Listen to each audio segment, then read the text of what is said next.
যে প্রতিবাদ সেটা জানিয়ে রাখি। এই সভার জন্য আমরা অনেকদিন ধরে কথা বলছিলাম। নির্বাচন কমিশন তার যে আইন, নির্বাচনী বিধি থেকে শুরু করে যত ধরনের পরিবর্তন তারা করছেন, সেসব বিষয়ে স্টেক হোল্ডারদের সাথে আলাপ আলোচনা করা দরকার ছিল। এই আলোচনা করা দরকার ছিল এই ধরনের বিধি কিংবা যে কোনো ধরনের চেঞ্জেস এর আগে। কারণ আপনারা জানেন যে আমাদের এটা এমন একটা কাজ যেখানে শুধুমাত্র আপনারা এককভাবে কিছু করলেই হয় না, মানে সমস্ত স্টেক হোল্ডারদের মতামতের ভিত্তিতে আপনাদের একটা সমন্বিত মতামতটা তৈরি করা দরকার। বিশেষভাবে এটা এই মুহূর্তে গুরুত্বপূর্ণ যখন আমরা একটা ডেমোক্রেটিক ট্রানজিশনের মধ্যে আছি এবং যেখানে আমাদের ন্যূনতম জাতীয় ঐকমত্য খুব জরুরি।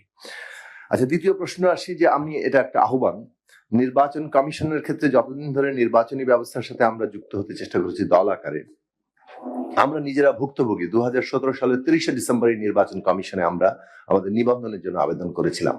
সেই নিবন্ধন তারা দেননি পলিটিক্যাল হস্তক্ষেপের কারণে।